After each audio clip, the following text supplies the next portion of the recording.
दोस्तों, स्वागत है हमारे यूट्यूब चैनल ज्योतिष संस्थान में। तो आज हम जानेंगे कि राहु के हर 12 घर में क्या वो हमारे जीवन में प्रभाव डालता है। तो चलिए शुरू करते हैं। तो पहले हम नंबरिंग करते हैं। देखिए दोस्तों, ये है 1, ये है 2, ये है 3, ये है 4, ये है 5, ये है 6, ये है 7, ये 8, ये 9, ये 10, ये 11 और ये 12। तो चलिए शुरू करते हैं कि जानेंगे कि हम राहु क्या है। कुंडली में राहु काफ़ी हद तक निर्भर करता है कि आपने कुंडली अच्छी दशा होती है और तो लाभ इस स्थिति में रहते हैं, और वही यदि आपकी कुंडली में राहु अशुभ दशा में होते हैं तो राहु आपको भारी परेशान भी दे सकते हैं। आइए आपको बताते हैं कि कुंडली के 12 भाव में राहु का क्या फल है। तो मैं बता दूं कि ज्योतिष में राहु को छाया ग्रह के तौर पर देखा जाता है और उसे दुष्ट ग्रह माना जाता है। माना जाता है कि ज्योतिष में इनका अस्तित्व इनके वास्तविक रूप से नहीं होता है। राहु को वृषभ राशि में उच्च का माना जाता है और राहु को प्रकृति के समान शनि के समान माना गया है। यानी कि यह भी शनि के समान ही अच्छे कर्म करने वालों के साथ अच्छा करते हैं और बुरे कर्म करने वालों के साथ बुरा। राहु सदैव वक्री चाल से चलते हैं और हमारे जीवन में खास प्रभावित करते हैं। और राहु की 3 दृष्टियाँ होती है, 5, 7 और 9। तो चलिए हम शुरू करते हैं फर्स्ट हाउस से। तो गाइस, ये है हमारा फर्स्ट हाउस। अगर राहु प्रथम स्थान पर राहु बैठ जाए तो यानी लगन में राहु उपस्थित होते हो तो जातक का स्वभाव गुस्सैल और स्वार्थी रहता है। हालांकि ऐसे जातकों के व्यक्तित्व प्रभावशाली होता है और दूसरों से अपना काम निकालने में जातक बहुत तेज होता है। ऐसे जातक को मानसिक चिंता और नकारात्मक विचार काफ़ी परेशान करते हैं। ऐसे लोग केवल अपने ही बारे में सोचते हैं। तो चलिए दूसरे भाव के राहु के बारे में जानते हैं।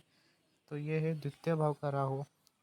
द्वितीय स्थान का राहु जातक के कुंडली में अगर हो तो इसके प्रभाव से धन में परेशानी होने लगती है।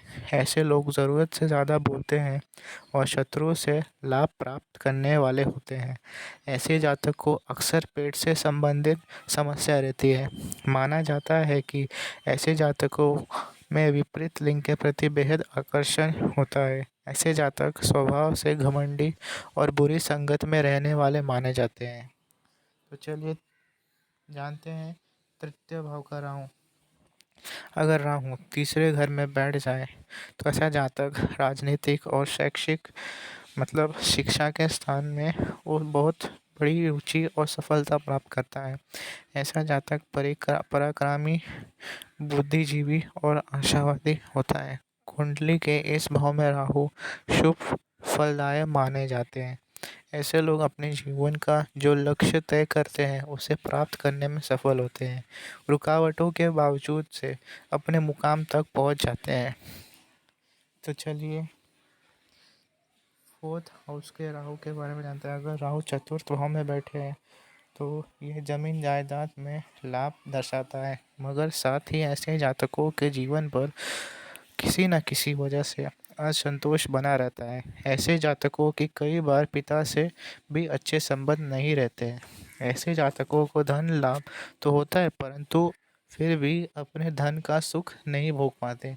ऐसे जातकों को अपने माता के लिए कष्ट होता है और स्वास्थ्य की समस्या झेलनी पड़ती है उनके माता जी को। तो चलिए पंचम के राहु के बारे में जानते हैं। अगर राहु फिफ्थ हाउस में बैठ जाए तो जातक को प्रसिद्धि तो पूरी मिलती है, लेकिन वो इसके साथ ही अहंकारी भी हो जाते हैं।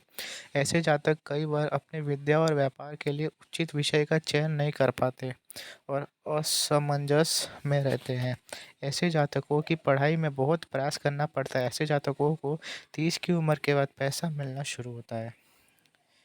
तो चलिए सिक्स्थ हाउस के राहु के बारे में जानते हैं। अगर राहु सिक्स्थ हाउस में बैठ जाए तो यह 6th हाउस का राहु जातक को साहसी, दीर्घायु और शत्रुओं पर विजय प्राप्त होने के संकेत के तौर पर देखा जाता है। ऐसे जातकों के पास अपार मानसिक और शारीरिक शक्तियाँ होती है। ऐसे जातक असाधारण श्रम करने में भी सफल रहते हैं और इन्हें अपनी काबिलियत के बल पर सफलता मिलती है। तो आइए सप्तम के राहु के बारे में जानते हैं। अगर राहु 7th हाउस में बैठ जाए तो वो अपने हिसाब से अपने जीवन को जीना पसंद करता है और ऐसे जातक अपनी मर्जी के मालिक होते हैं। अपने मन की बात सुनकर फैसला लेते हैं। विपरीत लिंग के प्रति इनका मन भी अधिक आकर्षण होता है। ऐसे जातक जीवन साथी भी अपने जैसा चतुर खोजते हैं। दाम्पत्य जीवन इनका हमेशा ठीक ठाक रहता है और ऐसे लोग यात्राओं पर जाना बहुत पसंद करते हैं।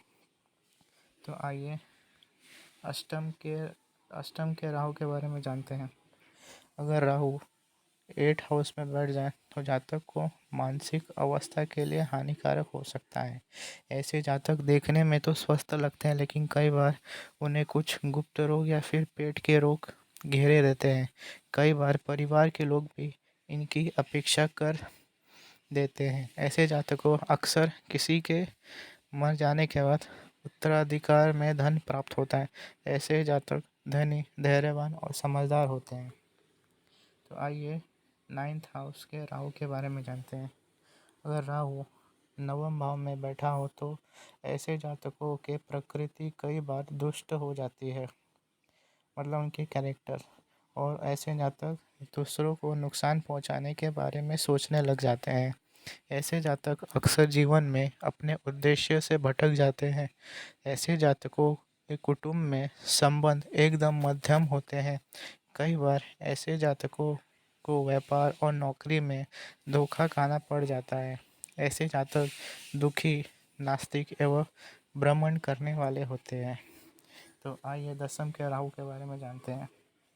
अगर राहु 10th हाउस में बैठ जाए, दसम भाव में बैठ जाए तो जातक भयहीन और सोच समझकर कार्य करने वाले होते हैं। मतलब उनको किसी चीज़ से डर नहीं लगता और सफलता उनकी पैर छूने लगती है। ऐसे जातक आसानी से अपना कार्य निकालने में सफलता प्राप्त कर लेते हैं। इन जातकों को चित्त कभी शांत नहीं होता और इन्हें अपने जीवन में कुछ न कुछ सदैव करना रहता है। ऐसे जातकों को माता के सुख में कमी होती है, मतलब माता का सुख कम मिलता है लेकिन उनके लाभ बहुत मिलते हैं इस दसम भाव में राहु होने पर। तो चलिए 11th हाउस के राहु के बारे में जानते हैं। अगर राहु 11th हाउस में बैठ जाए, एकादश भाव में बैठ जाए तो इसे शुभ माना जाता है। ऐसे जातक संपत्ति से युक्त होते हैं और प्रसिद्धि प्राप्त करते हैं, व्यवसाय में सफल होते हैं। ऐसे जातकों कई बार अपने ही संतान से कष्ट होते हैं। ऐसे जातक अपनी पढ़ाई भी पूरी नहीं कर पाते हैं। ऐसे जातकों को भौतिक सुख प्राप्त करने में कई कमी रहती है। ऐसे जातक अन्य लोगों की सलाह से लाभ प्राप्त करने वाले होते हैं। तो चलिए द्वादश भाव के राहु के बारे में जानते हैं। अगर राहु 12th हाउस यानी द्वादश भाव में बैठ जाए तो ये अशुभ माना जाता है। शुरुआत में ऐसे लोग बहुत बीमार रहते हैं, जीवन में कई प्रकार के दुख प्राप्त होते हैं, हालांकि बाद में इन्हें सफलता मिलती है। ऐसे जातकों का सामना अक्सर झगड़ने वाले और गुस्सैल लोगों से हो ही जाता है। शत्रु इन पर हावी रहते हैं और एक कर्ज में भी डूबे रहते हैं। तो हमारा वीडियो आपको कैसा लगा?